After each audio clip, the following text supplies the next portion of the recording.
common with his predecessor when it comes to Vladimir Putin, with both coming under fire for trying to turn over a new leaf with Russia. From the Obama-era reset button to the current controversy, my next guest writing an op-ed in the Washington Post called "Trump Isn't the First President to Embarrass Himself by Cozying Up to Putin." And Mark Thiessen, Washington Post columnist, Fox News contributor, and American Enterprise Institute fellow, joins us now. What did you write in that piece, Mark?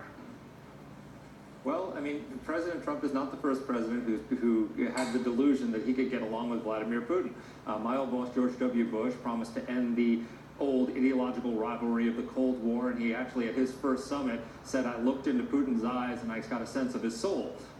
And then Barack Obama did something far worse. When Barack Obama came into office, in order to appease Vladimir Putin, he canceled a missile defense deal with Poland and the Czech Republic, two countries that had taken a big risk in signing up with the United States under pressure from Moscow not to do it, and he threw them under the bus, and he did it on the 70th anniversary of the Soviet invasion of Poland.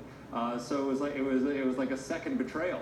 You know, Hillary Clinton, of course, as his Secretary of State, had that, you know, embarrassing moment where she gave her Russian counterpart a giant reset button with the word reset misspelled in Russian.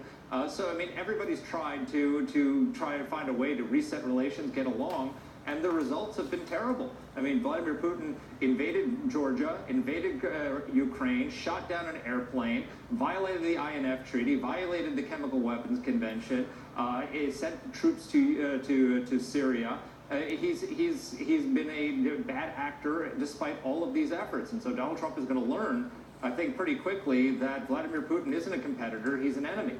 And he's going to continue to behave that way no matter what he tries to accomplish in a summit meeting. So have President Trump's policies, or has his policy with Russia, been an improvement, so far at least, over President Barack Obama's? A dramatic improvement. I mean, look, that press conference was cringeworthy. But if you look at the policies versus the rhetoric of what President Trump is doing, it's extremely positive. I mean, as Marco Rubio pointed out to you in the last hour, he gave $47 million in military aid to Ukraine, something that Obama refused to do.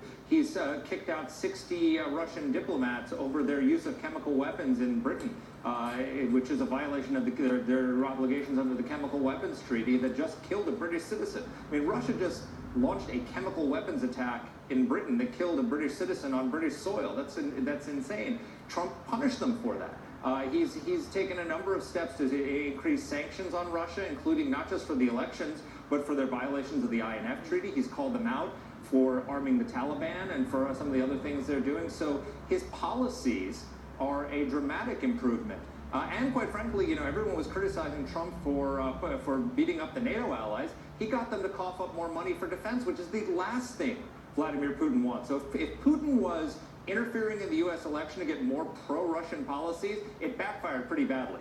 Well, as you heard Peter Doocy reporting for the White House a few minutes ago, the White House is putting out that they largely see the meeting with Putin as productive, and moving forward, the president says this in a couple different tweets. He writes, "So many people at the higher ends of intelligence loved my press conference performance in Helsinki. Putin and I discussed many important subjects at our earlier meeting. We got along well, which truly bothered many haters. Many people at the higher ends of intelligence love my press conference. Putin," okay, we did that. And he ends this by saying, "Big results will come." The president is promising big results. How will success be measured after this summit has now taken place?